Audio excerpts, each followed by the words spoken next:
Magandang gabi mga ka-Mayward, mga ka-Maymay Solids and Edward Solids. Kamusta na po kayo?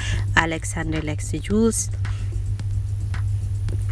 Nagbabalik po para sa inyong update ngayong gabi.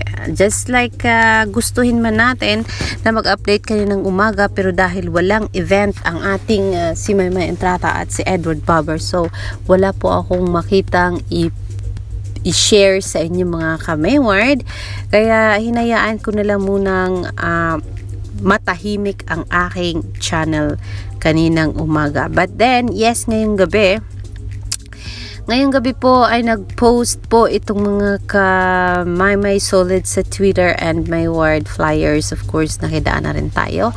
Nakita natin itong post sa Twitter na kung saan ipinost ni Shang-Chi na ba to?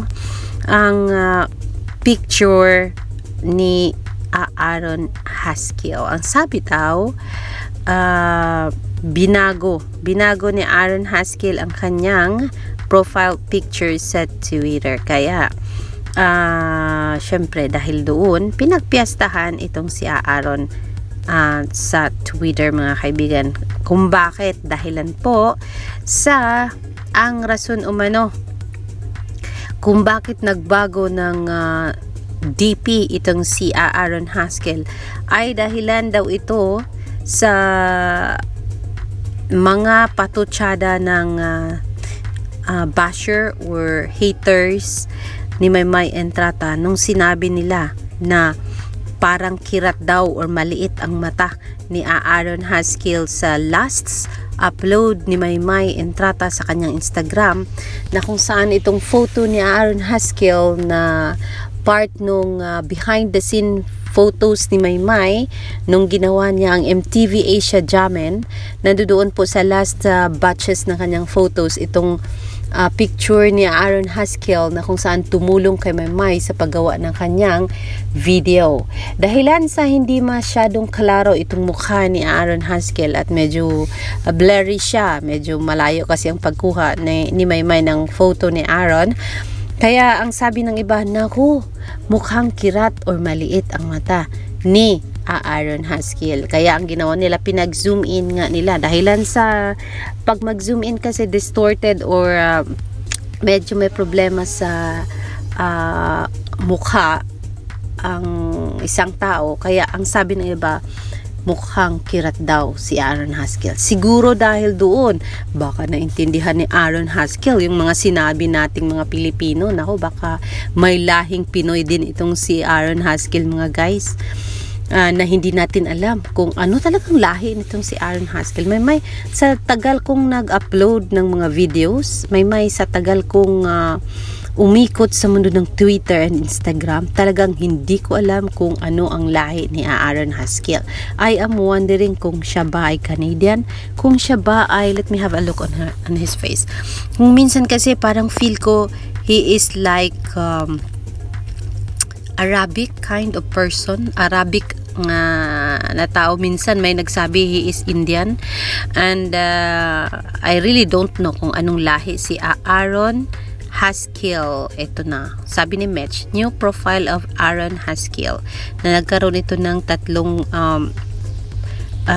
comment. Ang sabi ni Sam, pahiya naman yung mga miwi na nagsasabing kirat si Aaron. Sabi ni Maymay Only, grabe ang gwapo ngayon lang, but change DP niya, sis. Sabi naman ni Belle, brown eyes pa yan, perfect naman. Italiwas sa tweet ni Aling Marites. Ayan, brown eyes daw si Aaron. Oo nga, brown eyes nga siya. Ang ganda ng mata nitong si Aaron Haskell. Kung minsan kasi itong si Aaron Haskell medyo matured, dito medyo fresh looking. Minsan yung mukha ni Aaron Haskell may pagka-oblong. Ito parang medyo round ito dahil yan siguro sa may mask lang. Tapos parang minsan parang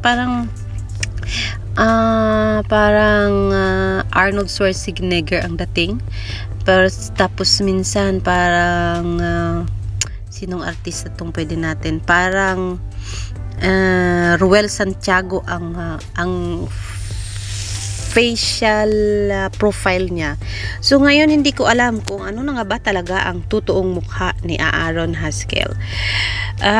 Siguro it's a challenge for us na sana or para sa mga Mayward flyers or solids or sa mga bashers and haters na ma-challenge na naman itong si Aaron Haskell na ipakita yung kanyang buong mukha.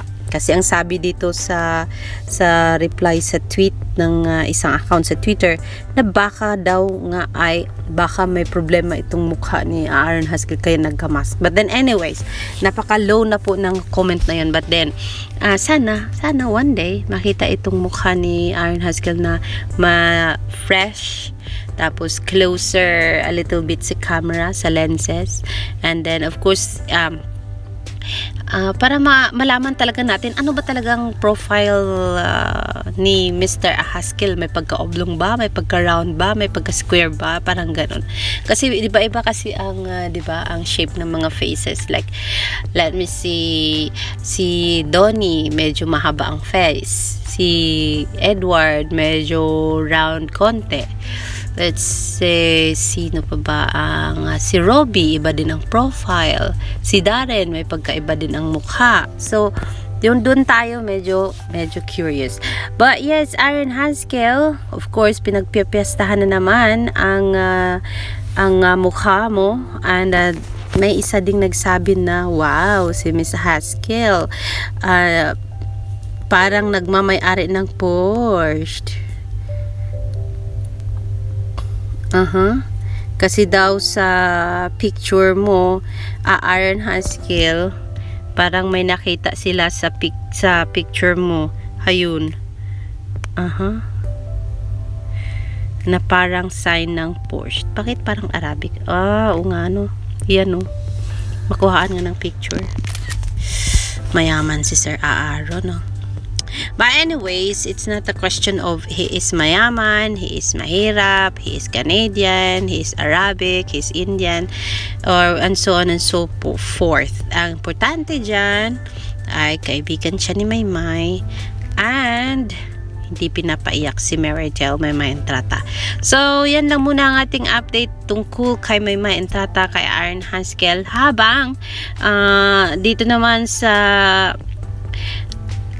panig ni Edward Barber, mga ka-Mayward, eto. Ang batang si Edward naglalaro. Ready, get, set. Favorite youth at 4 p.m. Ayun. Team building ba ang ginawa ng mga youth?